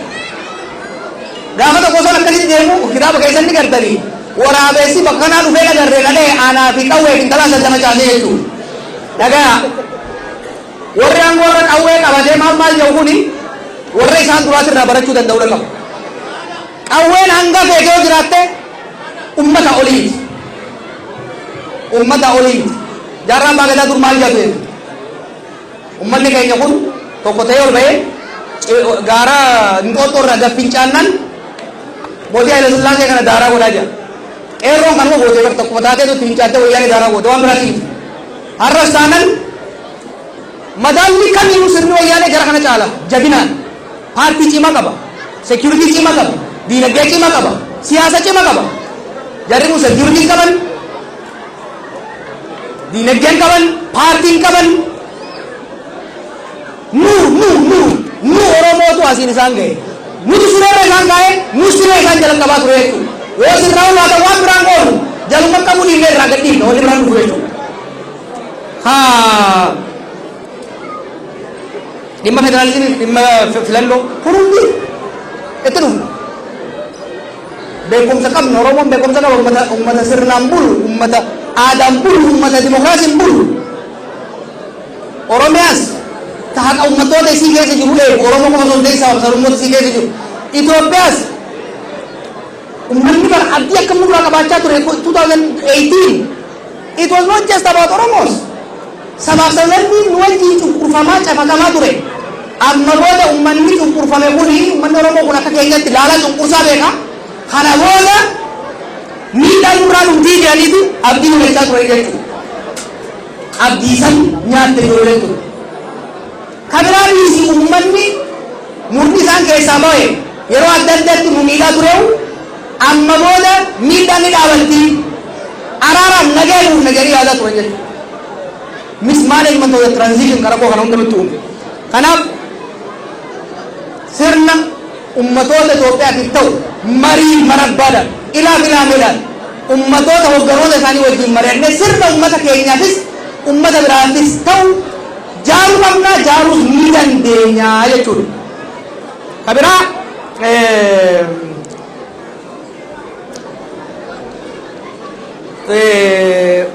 wanni cimaan Oromoon fudhachuu qabu yeroo amma jiru kana keessatti tokko maqaa isaatiin Itoophiyaa fi uummata Itoophiyaa irratti isa qofa irratti lama tumamaa jirra bardhiiroo mootummaan kun gama lamaan nu jeeqaa jirti. Gama tokkoon nu saaman nu jeesan nu hidhan uummata kana. Gama biraan maqaa keenyaan uummata biraa miidhan uummanni biraa mootummaa Oromoodhaatitu namni nu jira ni jibbamna jechuudha. Oromoo foobiyaan hangaan duraa irratti dachaa meeqan guddattee jirti. Maqaan nyaatan maqaan balleessan darriin isaanii tuffii bite hammeen isaanii jibba bite. These are to stop. Kana dhaabuu danda'uu qabna jechuudha. Maaliif nuti biyya nu hundaaf taatu jaaruu barbaadna. Waa'ee Oromoo fi Itoophiyaa waliin dha'u. Oromoon Itoophiyaa jibbee hin fincille. Miidhaa Itoophiyaan fiddu jibbee fincille. Dhaggeeffadhaa. Nuyi Itoophiyaa jibbineen fincille kaleessaas. Nuyi Amaara jibbineen fincille, Tigree jibbineen fincille. Oromoon kan fincille miidhaa maqaa Itoophiyaatiin irra gahu ifirraa cabsuudhaaf. Har'ammoo dirqamni Oromoo akeekni Oromoo kan ta'uu qabu Itoophiyaan nullee miti nama biraallee hin miine. Nu qofaa miti nama biraallee hin miine. Jaaruma har'a Itoophiyaan kalee nu miidhaa turte sun harka nama keenyaatiin nullee miidhuu jirti sababni kaanillee miidhuu jirti jechuudha. Gama lamaan kasaaraa keessa jirra. Miidhaa gam lamaa keessa jirra jechuudha. Gama tokkoon Itoophiyaa qabatanii numa miidhuu jira ijoolleen nu keessa bahe. Gama kaaniin maqaa keenyaan immoo mootummaa Itoophiyaa qabatanii sabaaf sablammii miidhaa jiran. Kun hariiroo nu sabaaf sablammii wajjin qabnu baay'ee miidhaa jira jechuudha. Kanaaf walitti ni araarama. Itoophiyaa fi Oromoon wanni wal lolchiise sirna abbaa irree dhufaa dabra aangoo qabatee maqaa saba tokkootiin uummatoota nyaatu jechuudha. An marsaa dabaree sirriitti dheera ejjennoo biyya. Wanni Oromoo ta'u wanni sabaaf sablammii biyya saniitiif ta'u biyya faffacaasanii deemuu miti. Itoophiyaan amma jirtu tun facaanan Oromiyaan keessaa baatu hin jiraattu kana beekaa. Tigraay keessaa baatu hin jiraattu. Faffacaatii okkotee lafa buutanii beektanii okkotee lafa buute taate. San keessatti Oromoon hin buufatu. Namni fuula kijiban dhaga'inaa. Realitiin jiru maali? Biyyi Itoophiyaa tun sirraa'uu qabdi. Sirraa'uu ni dandeessi. Oromoo akka taatutti, Tigree akka taatutti, Guraagee akka taatutti, Amaara akka taatutti, Soomalee akka taatutti haqa walii eeganii, dhugaa walii eeganii waliin mari'atanii negoosheet godhanii baargeen godhanii sirna mootummaa Itoophiyaadhaa kan wal qixxummaan bilisummaan wal kabajni keessa jiru jaaruun ni danda'ama jechuudha. Waliigalatti waa'ee ijoollee abaa'ootiin kakaaftan ijoollee abaa'oo isin jettan kun qeerroo bakka keessanitti isin dhiiftanii dhuftan kijiba finxaalee maal jedhan kun marroon isoo taate bara meeqa dura nama qabsoodhaa ba'e garaagarummaa tarsiimoodhaa qabaachuu dandeenya. Wanni garuu ifa ta'uu qabu marroo ta'ee zammana kaasee kan bosonan galchee dogongora badii siyaasaa Finfinnee irratti Abiy Ahmedii fi tuunni isa marsee harka dha'uuf raawwate. Hanga wanti Akiiloo jedhamtu karaa deemtutti Oromiyaatti nageenyi hin jiraatu, Amaarri nageenyi hin jiraatu, Tigreen hin jiraatu, Somaaleen Moqodishoo illee nagaan argattu. Rakkoon guddaan gamba Afrikaadhaa kaleessa sarras masaraa kana kan hoggaan jiru masaraa haaraa ijaaruutti ka'e qaalichi akkasii miti. Sirna bulchiinsaa Finfinnee keessa jiru jechuudha. Finfinnee karaa deemsuun, Finfinnee eemaruun, Finfinnee sirreessuun nagaa Baardaariifis, nagaa Maqaleetiifis, ka Jijjigaatiifis, ka Hawaasaatiifis, ka Moqdishootiif illee barbaachisaa jechuudha. Rabbiin yaa waan godhan laal. Tigree wal lolachiisan, Amaara wal lolachiisan, Oromoo wal lolan, Somaalee itti baqannee keessa jiraachaa turellee diinatu godhe. No! Nuti uummanni Somaaleetis gaalatama irraa qaba bara. Gaafa biyya keenya irraa ari'amne abboonni keenya abbootu ni beeka. Isaan keessa baqatan.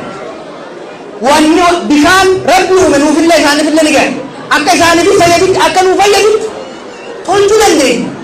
Wanni humnaan yaba baasuuf hin jiru. Humnaan yaba baasuuf mangistuufis hin taane.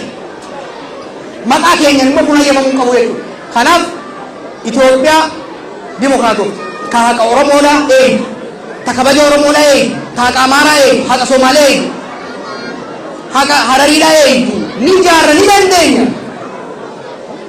Lakkoofsa nama qabna, qabeenya qabna, roorrifamne beeyna wanni nama biraa roorrifnuuf hin jiru jechuudha. Kanaaf sirni amma jiru kun sirna Oromoo akka malee miidhaa jiru, sirna sabaaf sablammii maqaa Oromootiin miidhaa jiru waan ta'eef miidhaa kana akka dhaabu dirqisiisuu ka danda'u Oromoodha isinitti himu. Look, sirna kan nuti angorra kaa'e. I take personal responsibility. Naatu murteesse more than anybody else angorra isaan kaa'uudhaaf. Rakkoo Oromoo fi uummata Itoophiyaa irra ga'uu filme itti gaafatamummaa qabna jechuudha. Sirna kana sirreessine uummanni biyya sanii nagaa akka argatuuf, hafuura akka baafatuuf karatti deebisuun sirreessuun beekama. Jarri kun sirraa hin danda'a. Last call. Jallaan ibidda jala yoo keessa takkaan hin miidha, takkaan baqeet bada. Lamaa ala hin jiru jechuudha. Kan kanaan jiru galatooma.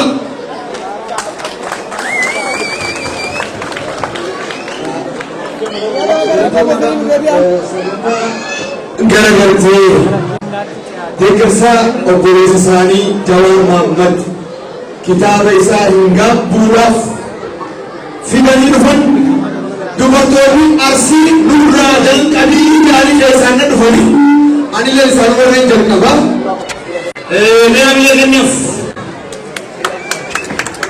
kennaaf fi obboleettii keenya maqaa keetillee beekuu as dhuftanii kennaa obboleessa keessanii fiddan harragaa guyyaa Jawaari guyyaa huccuu nama kaa'anii miti guyyaa qabsaatii miti guyyaa yeroo namarratti fannisanidha. Kami boleh faham di sini itu. Ucu kalau kerja kan.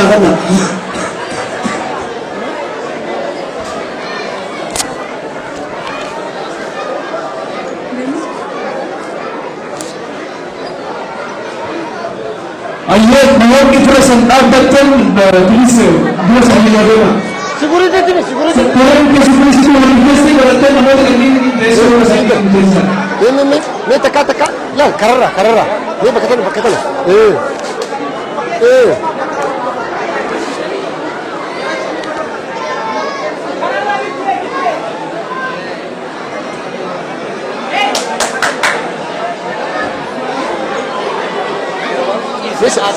Sekarang kita katakan, charger ini suka. Amat itu, kabit. Charger kerafun ini. بنا سي تاجرين فين قصدنا نفهم كم ويني سي دامج دامج أفودا التلاشون يبنا أنا ما كجار لا واي فجر رسمة كده وأنا كيساب كنداني لا يبي جار دك ده والله بالله بنا برو بنا إيران بكينا بنا إيران إنت بنا أسمع سبيل الله تاو ستيجي عندنا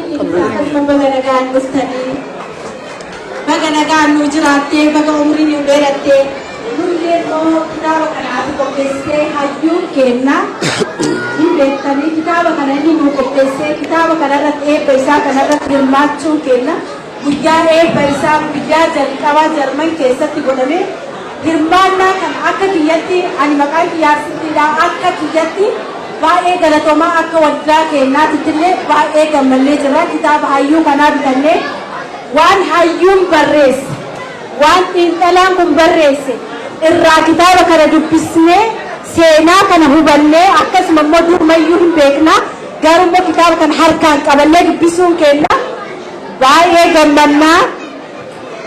gammannee jirra anis baay'ee gammadee jira jechuudha kitaaba kana namni hin barreessaa garuu abbaan feeyyuu barreesse kitaaba hayyuun kun barreesse kitaaba jawaar barreesse namni harkaan qabatee dubbisuun carraa guddaa qaba hayyootiin kenna kanaan dura osoo carraa kitaaba kana barreessuu hin argatin nurraa deeman hedduutu jira ammallee hayyuun akkanaa kun kitaaba kana nu barreessutti baay'ee gammannee jirra nuti immoo waldaan dubartoota Arsii hayyuu kana goota kana silaa akka kennatti osoo kanaan dura torba akkas jala ta'ee jiraate waan guddaa qabannee dhufnaa wanti nuti kun isaan hin madaalu haa ta'u garuu guyyaa 2-3 keessatti mari'annee waldaan dubartoota Arsii waan kana mari'annee koree dubartootaan mari'annee waan kana goone asumaan dubartoota waldaa Arsii hundayyuu naa galatoomfadhaame koreewwan kennas hirriba dhabuudhaan waan kana hayyuu kana nuti dhufee keessummaa kana haala akkanaatiin simachuun nutti dhaga'ama osoo xiqqoon nu jala bu'ee quba hin qabnu miidiyaa irra hin jirru nuti hawwattoota haadha daa'immaniiti miidiyaa kana hordofaa hin jirru guyyaa 3 kana keessattuu garuu hayyuu keenya harka duwwaa bira dhaabbannu jettee dubartoonni waldaa Arsii yuuroo 2,000 dubartoota waldaa Arsii babilee kannaafi kanaafi dubartoota kana meerra deebi'aatti sirriin galatoomfadha dubartoota Arsii yuuroo 2,000 kitaaba hin gaabbuudhaaf fidanii jirani namoonni biraallee akka nutillee dhuunfaatitti kitaaba kana bitannee ragaaru kunis xiqqaati hayyicha kana bira deemnee kitaaba kana eebbisnee haasaa isaa diirekti arginee isa waliin haasofnee yaada isaa irraa fudhannee isa argaa kitaaba keenya kanatti eebbisiisuun immoo carraa guddaadha carraan argameedha galatoomii as nu dhufuu keetiin galatoomii siin jedhu galatoomii yoo uummanni dubartoonni Arsii osootumaan an argu akkamitti yoo 2,000 dhaqanii galmeessanii naan jaalladhe asumaan immoo carraa hiriyoonni kiyyamunni naman waliin hojjatee naman waliin dhaba'e dubartoota koreetti dubartoota waldaa Arsii keessaa dhufanii yoo yaada qabaatan yoo du'aa illee qabaatan carraa isaanii kenna ulfaata. Assalamu alaikum warahmatullahi wabarakatuh. Wanda akan naga tentang kayana. Dokupa jawab bagai kita. Bagai kita nama bagai komisi dena. Karena di anda sebagai kamu rapi buddha seraha egu rapi orang mau dah wali hagaju. Buddha kena rapi wali hagaju. Wali kan rapi toko hagot. Rapi ini sebuah raha kam. Adina raha kam.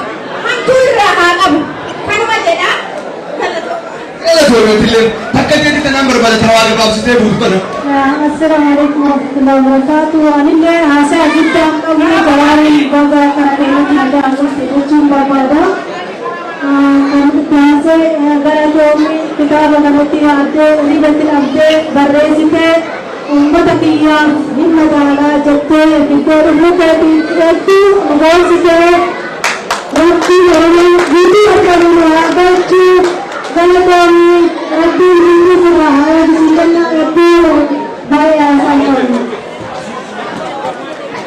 Laki Jawar haati siikee kabaja qabdi anaan nagaa jee ergaa isin dabarsee suuraa dhaabata.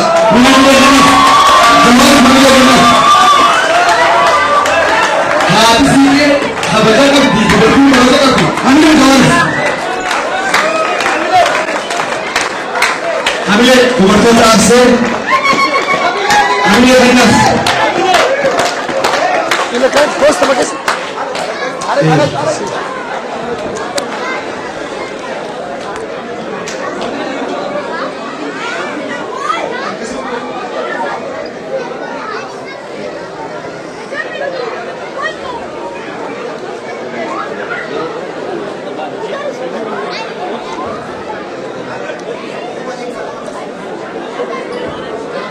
Hamilee kennaaf dubartoota absii fi galatooma.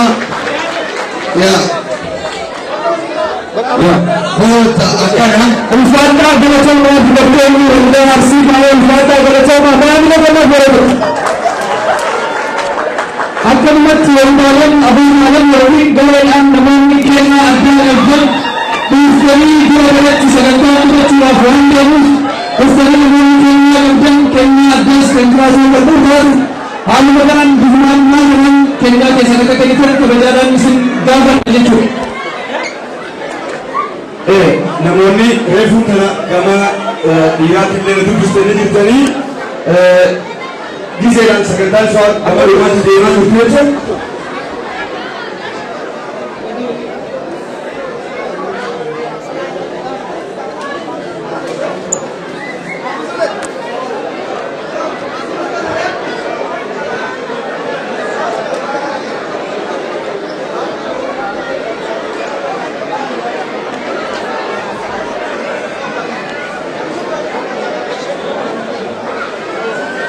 namoonni haftan namoonni kennas amma sagalee kennu barbaadan kennaa dhufanii kennitan sagantaan keenya galafamuuf jenna waan ta'eef namoota hangammaa kitaaba murasanis ammuma akka bitattan kabajamaa isin gaafata jechuudha.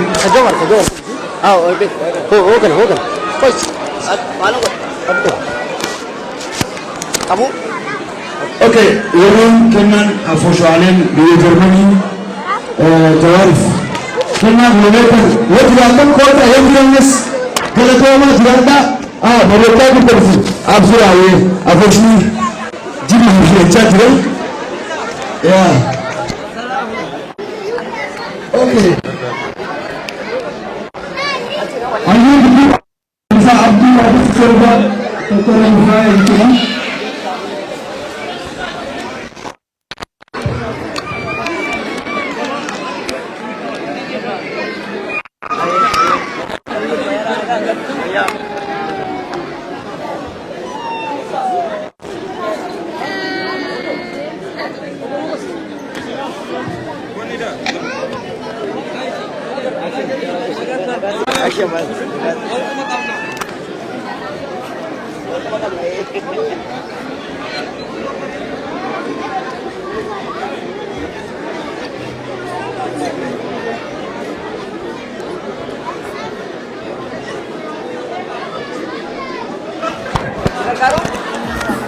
Ese rabus tekan. Wan sponji tekan ni sih. Nah ini injira. Wata sih kan injira. Berapa ya? Dua.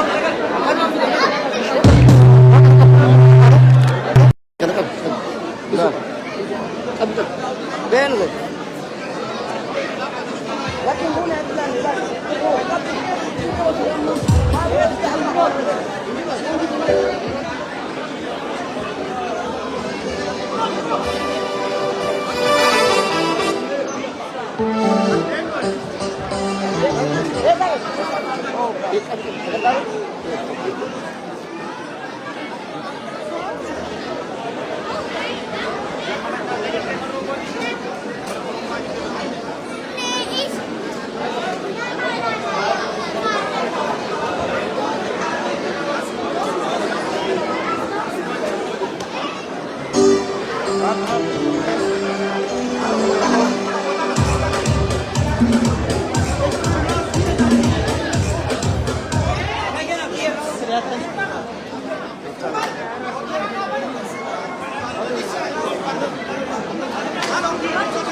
Okay, jarreen kennaa qabdan yeroo teenyawaa waldala geessee jirtu jecha namni kennaa qabdan kennaa keessa kennitanii sagantaa gooluu deema jawaarlee dadhabee waan jiru jecha ba'uuf waan deemu jecha. Okay, dhufanii jiranii dura bu'aa afooshaa ijoollee teenya tajjimmaa abbo Isaaq yaa jaalamtuu.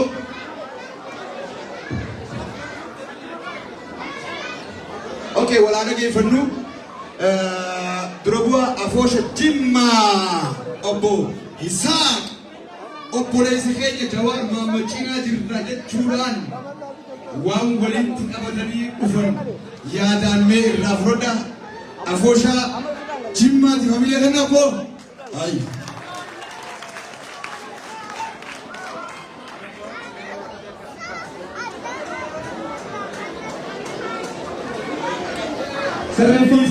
Sirreeffama na harkaa taate jimaa afaan hin qaadne afoosha shanan gibee.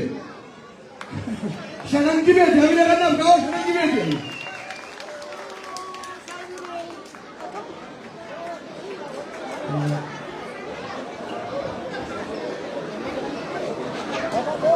السلام عليكم ورحمة الله وبركاته. أبوليسكي هيوكي جوار بغن غان أفتي بغن ربيني تابي هندك سباسي ديبسي وليمجا سنجتشون بربادا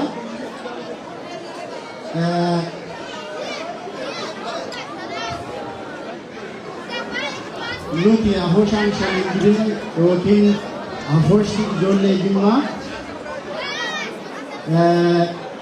kana durallee kan jiru ammallee kan jiru nuti akka ijoollee Jimmaatti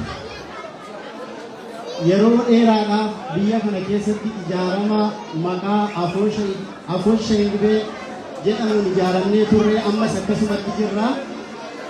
Haa ta'uuti ammoo adeemsa keessa koree sila turellee jijjiiruudhaan ammallee immoo koree haaraa filatee Afooshichi bakka buufatee jira. Kanumaan wal qabatee afooshaaleen adda addaa biyya kana keessa jiran yeroo waa jiru, yeroo sagantaan jiru, yeroo wanni tokko ergaan darbuu malu yeroo jirutti nuqunnamaa hin jiranu. Haa ta'uuti immoo garuu nuti Afooshti shanan gibee inuma jirra. Ergaa jaraallee afooshaaleen jiranu biyya kana keessa jiranu nuti akka Oromootti bakka walitti qabama Oromoon jirtu hundatti wajjiniin hirmaannee rakkoo jirus waliin qoddannee waliin jiruu keenya itti fufsiisaa turre ammas immoo jireenya keenya ummata waliin qoddannee itti fufsiisuu barbaanna yaada jedhu qaba. Kanatti aansuudhaan dabalata ammoo obboloonni hundumtinuu afooshaan hundumtinuu guyyaa irraa jalqabdanii akka nu qunnamtan akka nu waliin yaada wal jijjiirtan nutis immoo rakkoo qabnus gammachuu qabnus isinii wajjiniin haa qooddannu waliin jireenya keenya itti haa fufsiisnu jechuun barbaada.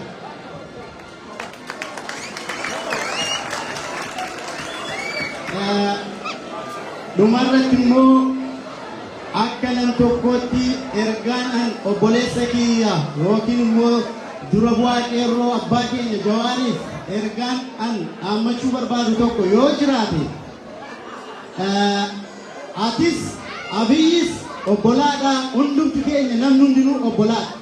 Maaliif sa'aatii rakkoon kun jiru keessatti namni dhimma dhuunfaasaa dhimma addaa dabarfachuuf waan barbaaduuf isin akka obbolaatti Oromoon aadaa qaba, safuu qaba, haaluma duraan waan danuu ibsitee jirta ergaa kee kanarraa baay'ee gammadeen jira. Haa ta'uuti immoo maaliif jettee jirta jal'aa ofii sagal garagalfatu jedhee Oromoon mammaakee jira. Akkuma jettee jirtu ammas itti nuu dabali sagalinti 90 nu gorsi.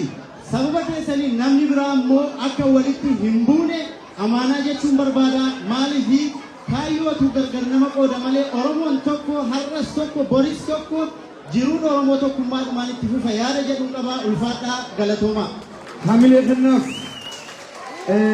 akkan asii dhageeffadhetti obboleessa kiyya abdiirraa ergaa gabaabtu akka fuunee maallayni isaan itti waliif kitaaba kanaaf badhaasa ja'anii xiqqaatullee guddatullee nurraa fudhadhaa jedha afaanuma abdiirraa dhageeffadha.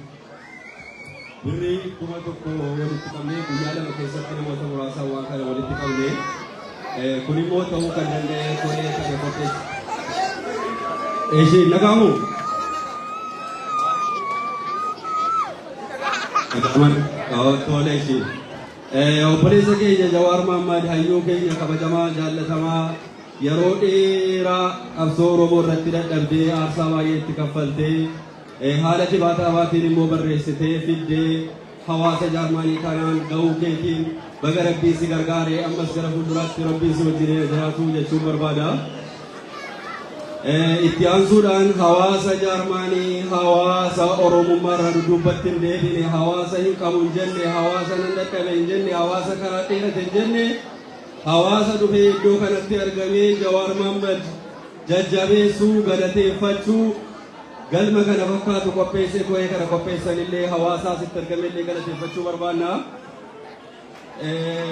Itti aansuudhaan obboleessa koo Jawaarii kan hin dhaamuu barbaadu garaagarummaa mootummaa Itoophiyaatii wajjin qabdanu gara dippiloomaasiitti fidaa hawaasa keenya akka malutti akka hawaasa keenya fayyadutti qabsoo itti ilaalaa mootummaanis atis paartii KFO wajjin hojjettu dabalatee rabbiin isin milkeessuu milkii keessanii fi kadhannaa akka Oromootti wal dhabdee Oromoo gidduu fi Oromii hedduu keenya galuu akka hin barbaanne isinii ibsuu barbaanna. Kun immoo yaada abdii qofa osoo hin taane yaada hawaasa Jimmaa biyya Jaarmanii jiraatu ta'uun isinitti himuu barbaada. Galatoomaa ulfaadhaa. Guyyaa milkii tontii milkii rabbiin. Hamilee kanaaf abooshaa shanan dibeetiif asumaan obboleessa keessan asumaan deemtanii kuma takka jee hamilee kanaaf asumaan jaalabdoo qaatii abbaa jabal irraa nuu fuudhi obboleeyyan keenyarraa kennaa obboleessaaniitiif kennan galatooma.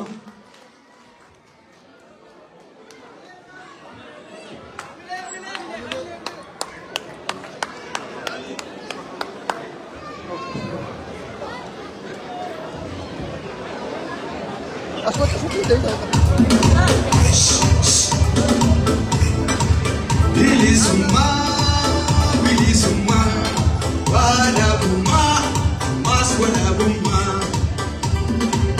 Oromiyaan biyya teenya, diinisi diina keenya.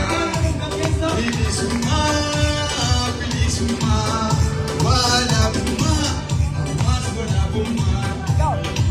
Bilisuma, bilisuma, Oromiyaan biyya teenya.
Allen sirri wajjin.